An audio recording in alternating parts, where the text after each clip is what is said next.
Hello बच्चों स्वागत है आपका हमारे इस डिजिटल प्लेटफॉर्म में। मैं हूं your physics mentor engineer PP sir.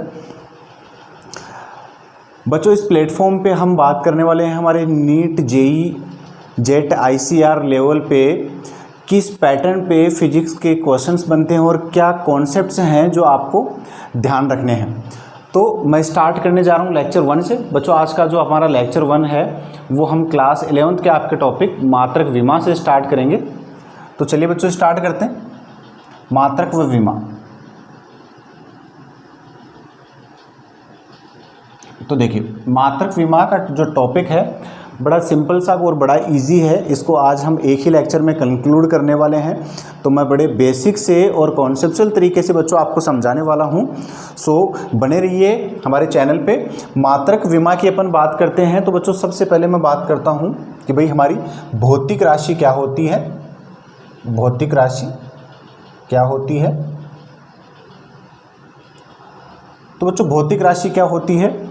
देखिए, फिजिक्स की बात हो रही है, भौतिक विज्ञान की बात हो रही है, तो हम यहाँ पर भौतिक राशियों की ही बात करेंगे पूरे इस फिजिक्स में। तो भौतिक राशि क्या हो गई? ऐसी राशि जिसका मापन किया जा सके, जिसका मापन किया जा सके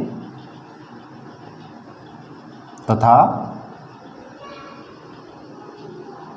जो भौतिक विज्ञान के नियमों का पालन करे। भौतिक विज्ञान के नियमों का पालन करे तो ऐसी राशियों को हम बोलते हैं बच्चों भौतिक राशियां। अब देखो, ये जो भौतिक राशियां हैं इनको हम क्लासिफाई करते हैं, इनको हम विभाजित करते हैं बच्चों 3 भागों में। तो भौतिक राशियों के अगर मैं विभाजन की बात करूं तो भौतिक राशियां 3 प्रकार की होती हैं। पहली जो भौतिक राशि है उसको अपन ने बोल दिया मूल राशि।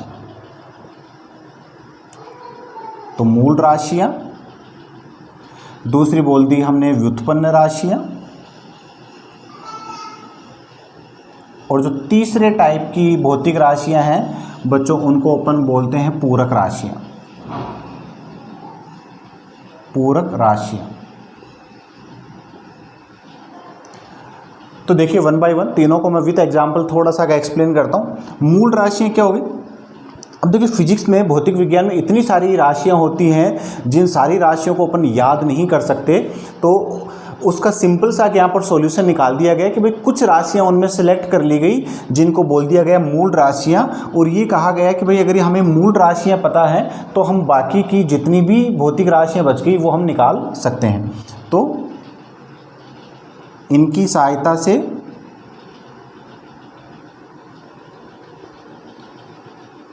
अन्य भौतिक राशियां प्राप्त की जाती हैं। अन्य भौतिक राशियां प्राप्त की जाती हैं। जैसे मैंने एग्जाम्पल बोल दिए बच्चों, प्रारंभिक दौर में जो भौतिक राशियां मानी गई वो मानी गई लंबाई, द्रव्यमान और समय। लंबाई, द्रव्यमान और समय, ठीक है। और भी अपन बात करेंगे इनमें कि और भी राशियां होती हैं जिनकी अपन आगे बात करेंगे। इसी तरीके से व्युत्पन्न राशियों की बात करें तो व्युत्पन्न राशियां क्या हो गई?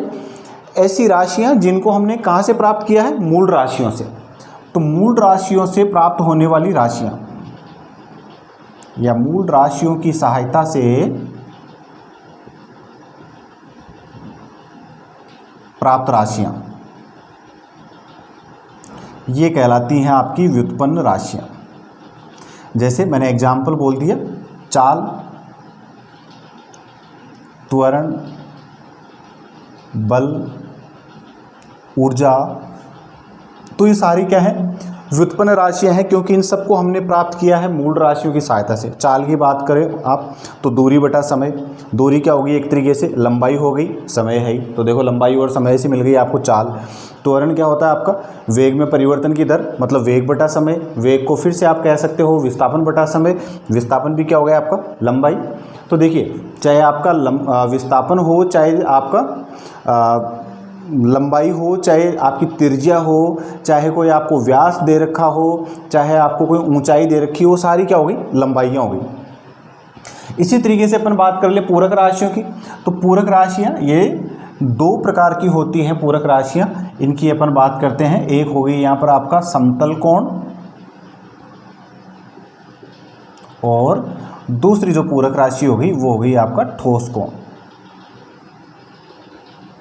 जो समतल कोण है इसको थीटा या हम फाई से दर्शाते हैं, और जो ठोस कोण है इसको बच्चों हम दर्शाते हैं ओमेगा से। तो या तो ये ओमेगा का सिंबल डब्ल्यू के टाइप का, और या जो ओम्स लॉ का सिंबल होता है, ये दोनों तरीके से आप इसको रिप्रेजेंट कर सकते हो, समतल कोण और ठोस कोण। समतल कोण की अपन बात करें, समतल कोण बनता है आपका 2D में, 2 डायमेंशन में, और ठोस कोण बनता है आपका 3D में। समतल कोण की बात करते हैं हम, तो इसकी मात्रक विमा क्या होती है ये अभी अपन देखेंगे आगे के टॉपिक में। तो ये बच्चों अपन ने जनरल बात कर ली यहाँ पर कि भाई क्या तो आपकी भौतिक राशि होगी, और भौतिक राशियाँ होगी 3 प्रकार की, जिनकी अपन ने 1 बाय 1 बात करी। अब अपन बात कर लेते हैं मात्रक क्या होता है। तो मात्रक क्या हो गया बच्चों, किसी भी भौतिक राशि का जब मापन किया जाता है तो उसके मापन को दर्शाने के लिए एक स्टैंडर्ड यूज करते हैं अपन। किसी राशि के मापित मान, किसी राशि के मापित मान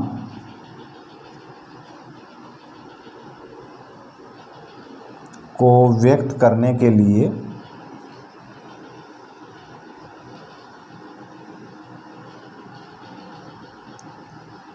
प्रयुक्त, इसको अपन ने बोल दिया कोई स्टैंडर्ड प्रतीक, है ना, कोई स्टैंडर्ड प्रतीक बोल दिया इसको अपन ने। जैसे मैंने एग्जांपल ले लिया कि भाई कोई लंबाई आपको दी हुई है L = 5, तो ये 5 क्या है यहाँ पर, जब तक हम इस यहाँ पर आंकिक मान के आगे इसका मात्रक नहीं लगाएंगे तब तक ये क्या है, मीनिंगलेस, मतलब इसका कोई मतलब नहीं निकलेगा।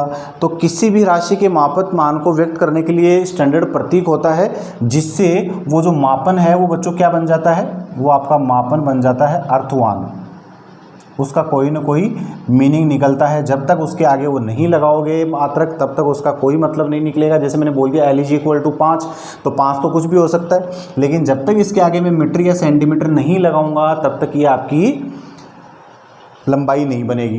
तो ये हो गई मात्रक। अब देखिए विभिन्न भौतिक राशियों को हम अलग अलग मात्रक पद्धतियों में दर्शाते हैं। तो ये मात्रक पद्धतियाँ कौन सी होती हैं इनकी बात कर लेते हैं अपन। तो अगर मैं मात्रक पद्धतियों की बात करूं तो बच्चों मात्रक पद्धतियां होती हैं 3 प्रकार की। प्रारंभ में मात्रक पद्धतियों को व्यक्त करने के लिए 3 मूल राशियां मानी गई, लंबाई, द्रव्यमान और समय। तो बच्चों उसी आधार पे यहाँ पर जो पहली मात्रक पद्धति थी वो थी CGS, दूसरी मात्रक पद्धति FPS, तीसरी मात्रक पद्धति प्रयुक्त की गई यहाँ पर MKS, और चौथी जो मात्रक पद्धति जो आजकल हम यूज़ करते हैं वो है SI पद्धति। ठीक है, तो 4 भागों में इसको विभाजित कर दिया गया। अब देखिए मैंने क्या बोला कि भाई मात्रक पद्धति जो है ये मूल राशियों के लिए प्रयुक्त की गई, मूल राशियों के लिए, और अगर ये पता चल गई तो उसके बाद बाकी अन्य राशियों का हम यहाँ पर कैलकुलेशन कर सकते हैं इजीली। तो CGS जो पद्धति है, इस CGS पद्धति में देखिए मूल राशि मैंने क्या बोली कि भाई प्रारंभ में 3 ली गई, लंबाई, द्रव्यमान और समय। तो यहाँ पर C का मतलब होता है सेंटीमीटर, G का मतलब होता है ग्राम, और S का मतलब होता है सेकंड। इसका मतलब CGS सिस्टम में जो लंबाई है उसको माप दिया गया सेंटीमीटर में, जो द्रव्यमान है उसको ग्राम में, और समय को माप दिया गया सेकंड में। इसी तरीके से बच्चों जो FPS है, F में F तो हो गया आपका फुट, P होता है पाउंड, और S फिर से हो गया आपका सेकंड। तो लंबाई तो मापी गई यहाँ पर फुट में, द्रव्यमान मापा गया पाउंड में, और समय मापा गया बच्चों सेकंड में। इसी तरीके से MKS में M का मतलब होता है मीटर, K का मतलब होता है किलोग्राम, और S का मतलब होता है सेकंड। मतलब लंबाई मापी गई MKS पद्धति में मीटर में, द्रव्यमान मापा गया बच्चों यहाँ पर किलोग्राम में, और समय को माप दिया गया यहाँ पर सेकंड में। अब जो SI पद्धति थी, इस SI पद्धति में बच्चों इसको हम बोलते हैं मात्रकों की अंतर्राष्ट्रीय पद्धति, इंटरनेशनल सिस्टम ऑफ यूनिट्स। तो SI मात्रक पद्धति में 7 मूल राशियाँ ली गई। 3 तो कौन सी, लंबाई, द्रव्यमान और समय जो पहले थी वही एज इट इज़ रख ली गई। तो तीन तो हो गई आपकी लंबाई, द्रव्यमान और समय। चार क्वांटिटीज यहाँ पर, चार राशियों को और जोड़ दिया गया। SI मात्रक पद्धति में बच्चों चार राशियाँ और जोड़ दी गई। कौन कौन सी थी ये? एक तो बोल दिया यहाँ पर विद्युत धारा, ठीक है, एक बोल दिया यहाँ पर तापमान, ठीक है, और बोल दिया यहाँ पर, इधर लिख देता हूँ मैं, ज्योति तीव्रता, इसको प्रकाश की तीव्रता भी बोलते हैं, और पदार्थ की मात्रा। तो इस तरीके से SI मात्रक पद्धति में 7 ले ली गई मूल राशियाँ, ठीक है। तो जो लंबाई, द्रव्यमान और समय है, ये तो एज इट इज जो MKS सिस्टम में हमने यूज किया वो की वही थी। MKS पद्धति में लंबाई को मापा गया यहाँ पर मीटर में और इसका प्रतीक चिन्ह है स्मॉल m। द्रव्यमान को मापा गया किलोग्राम में और इसका प्रतीक चिन्ह हो गया kg। समय को मापा गया सेकंड में और इसका प्रतीक चिन्ह हो गया s। विद्युत धारा को मापा गया एम्पियर में और इसका प्रतीक चिन्ह हो गया कैपिटल A। तापमान को मापा गया केल्विन में और इसका प्रतीक चिन्ह ले लिया कैपिटल K। इसी तरीके से ज्योति तीव्रता को मापा गया कैंडेला में, इसका प्रतीक चिन्ह हो गया CD। और पदार्थ की मात्रा को मापा गया मोल में, इसका प्रतीक चिन्ह हो गया MOL। तो ये हो गई बच्चों 7 मूल राशियाँ, ठीक है। जो मैंने अभी पूरक राशियों की बात करी, ये पूरक राशियाँ इन SI पद्धति में ही 7 मूल राशियों के साथ परिभाषित की गई, ठीक है बच्चों। तो ये हो गई आपकी भौतिक राशियाँ। भौतिक राशियों का वर्गीकरण आपने कर दिया कि कितने प्रकार की होती हैं, और उसके बाद आपने बात करी मात्रक, और मात्रक पद्धतियाँ कौन कौन सी प्रयुक्त करते हैं। चलिए बच्चों आगे अपन बात करते हैं अब इसमें कि भाई अगर ये हमारी मात्रक पद्धतियाँ हुई, अब किसी भी भौतिक राशि का हमें किसी भी पद्धति में मात्रक पूछ ले तो हम यहाँ पर उसको बता सकते हैं, कैलकुलेट कर सकते हैं। एक पद्धति से दूसरी पद्धति में हम उसका आंकिक मान बता सकते हैं। तो ये तो हो गया सिंपल सा एक पैटर्न। तो बड़ा सिंपल कॉन्सेप्ट है ये, क्लास 11th में आपने डिटेल में पढ़ा होगा। वापस से हमने इसको एक क्विक रिकैप के फॉर्म में देखा है, हमने इसको एक क्विक रिवीजन के फॉर्म पे अपन इस चीज़ को देख रहे हैं। दूसरी चीज़ की बच्चों में बात करूं तो वो है आपकी विमा। तो विमा को प्रदर्शित करने के लिए हम यूज करते हैं विमीय विधि। विमीय विधि, अब देखिए विमीय विधि क्या है। तो बच्चों किसी भी भौतिक राशि को, किसी भौतिक राशि को मूल राशियों की घातों के रूप में व्यक्त करना, मूल राशियों की घातों के रूप में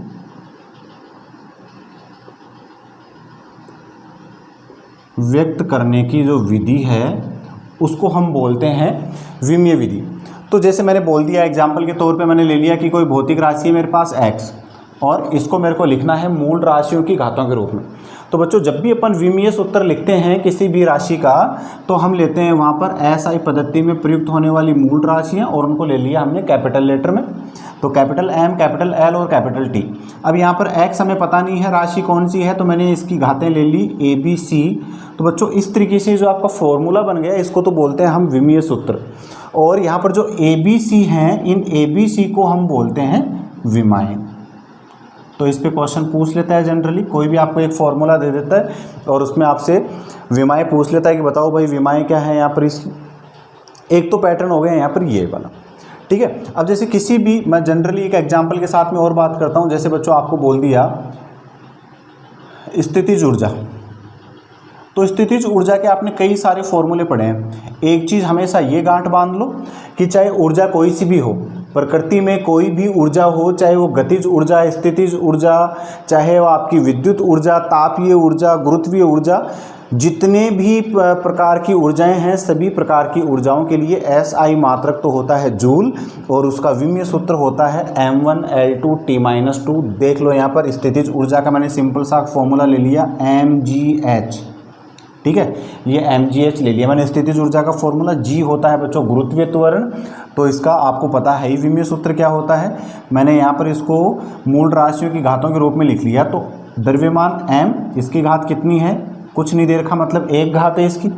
गुरुत्वीय त्वरण होता है मीटर पर सेकंड स्क्वायर, तो इसको बोल दिया हमने L1T-2 इंटू एच अभी मैंने थोड़ी देर पहले बोला बच्चों कि चाहे ऊंचाई हो, चाहे लंबाई हो, चाहे दूरी हो, विस्थापन हो, त्रिज्या हो, व्यास हो, सभी के लिए हम लंबाई की बात करते हैं। तो हमने एच को लिख दिया L⁻⁴ तो देखो इसका विमीय सूत्र मिल गया M1L2T-2।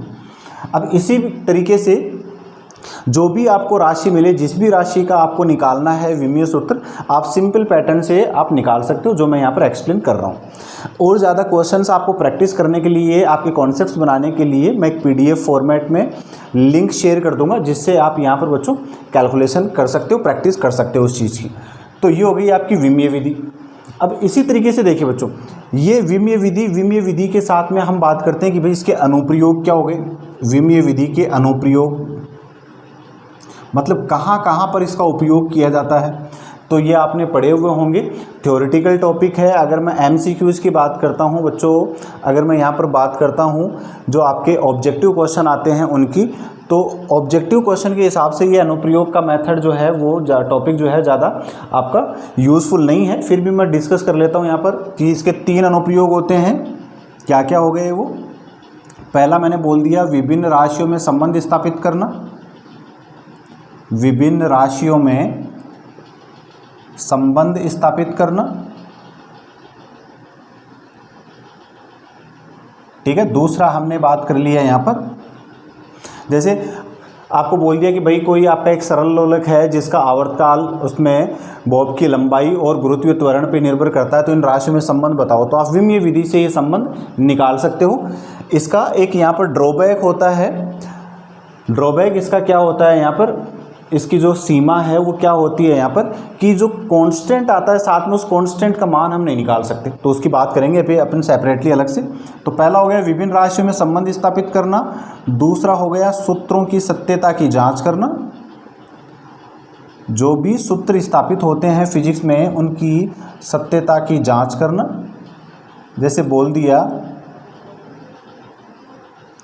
फॉर एग्जाम्पल बोल दिया कि भाई सिद्ध करो कि 1/2 mv² बराबर है mgh के विमीय रूप में।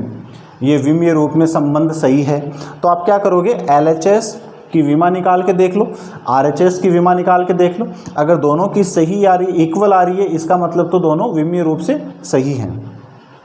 और जो तीसरा इसका अनुप्रयोग होता है वो होता है एक पद्धति से दूसरी पद्धति में रूपांतरण।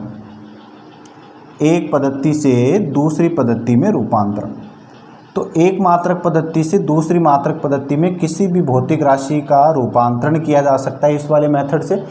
इसमें जो कॉन्सेप्ट यूज करते हो उस पर ज़रूर आप कोई क्वेश्चन देख सकते हो।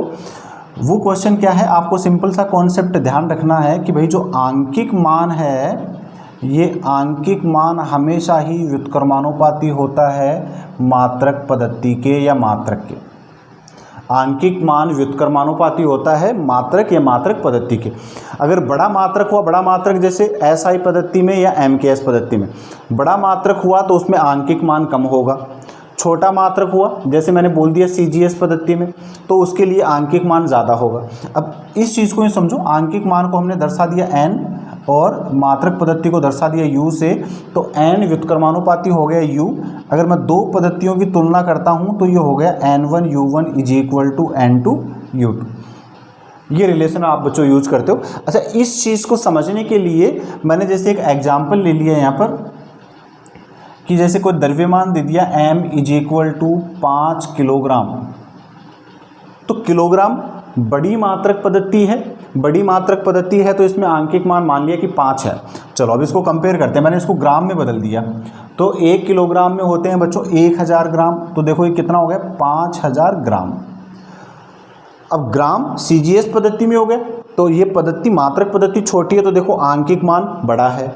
केजी किलोग्राम बड़ी मात्रक पद्धति है तो आंकिक मान छोटा है। तो ये रिलेशन आता है यहाँ से कि भाई आंकिक मान व्युत्क्रमानुपाती होता है आपके मात्रक या मात्रक पद्धति के। तो ये एक कॉन्सेप्ट बच्चों अपन ने यहाँ से बात करी। तो ये अनुप्रयोग की बात कर ली हमने यहाँ पर। अगर मैं यहाँ पर सीमाओं की बात करूँ कि सीमाएं क्या थी इसकी, तो देखिए इसकी सीमाएं क्या क्या थी। पहली सीमा मैंने अभी यहाँ पर बोला कि जब हम विभिन्न राशियों में संबंध स्थापित करते हैं तो वहाँ पर एक नियतांक आता है, तो उस नियतांक का मान नहीं निकाल सकते, नियतांक का मान नहीं निकाल सकते इस विधि से, या नहीं बता सकते कि क्या होता है यहाँ पर नियतांक का मान। दूसरी चीज़ जो दूसरा यहाँ पर इसका ड्रॉबैक है, वो दूसरा ड्रॉबैक क्या है कि अगर भौतिक राशियाँ आपस में गुणनफल में हैं तो गुणनफल में होने पर हम यहाँ पर उसमें संबंध में सत्यता की जांच कर सकते हैं, लेकिन अगर योगफल या वैकलन की स्थिति हुई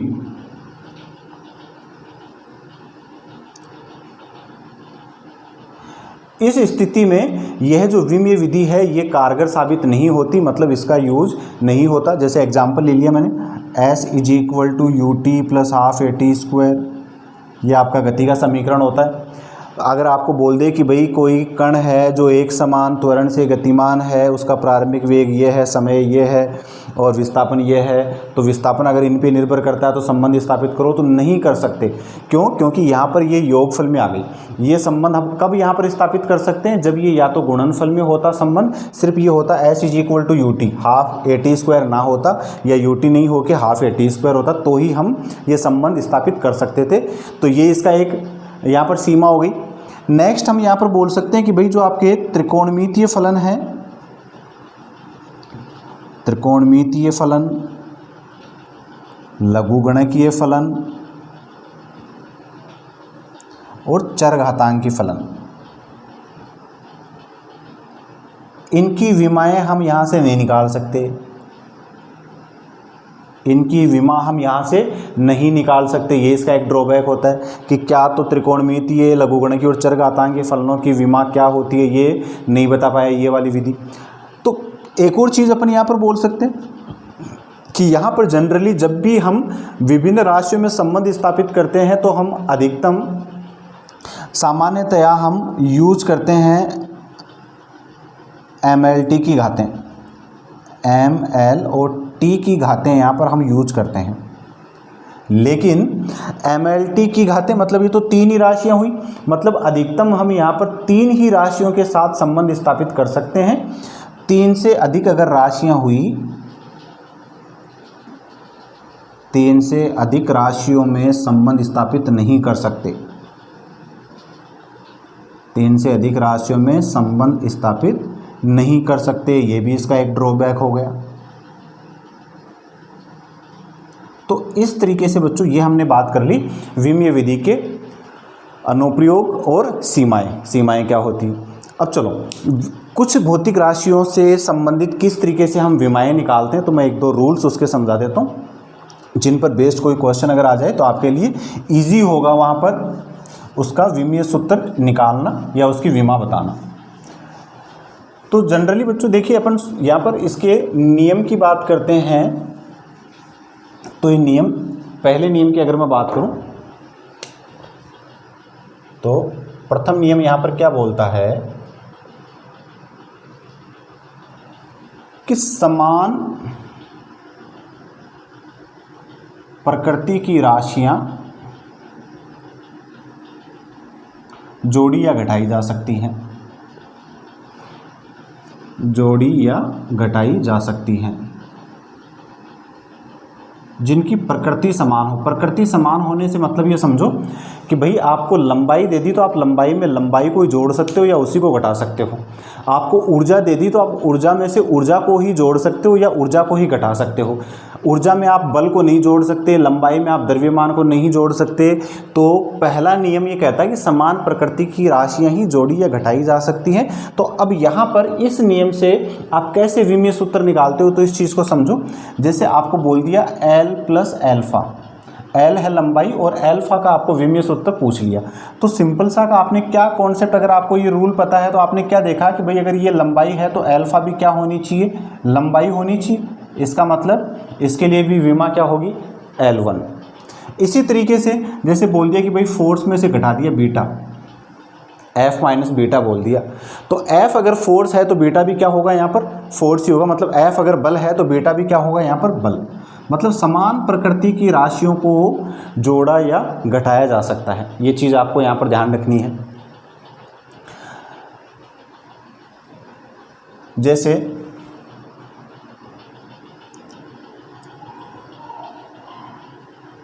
आपको कोई संबंध दे दिया x is equal to u t plus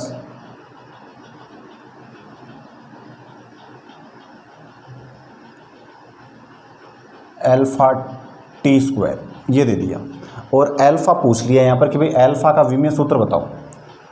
x is equal to u t plus alpha t square, alpha का विमीय सूत्र पूछ लिया। x बोल दिया कि भाई यहाँ पर लंबाई है, u वेग है, t समय है।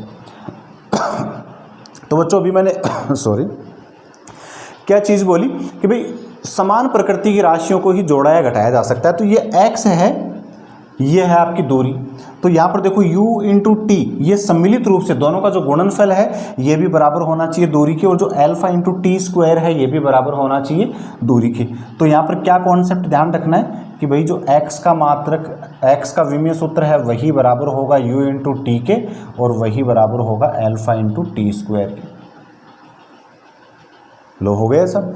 अब यहाँ पर सीधा x को मैंने क्या बोल दिया, l की पावर 1, और मैंने इसको पकड़ लिया इधर, ये एल्फा तो हमें निकालना है, इंटू टाइम स्क्वायर मतलब t की पावर 2, t की पावर 2 को इधर ले लिया तो alpha is equal to L1 upon t square, और ये बोल दिया L1 t माइनस 2।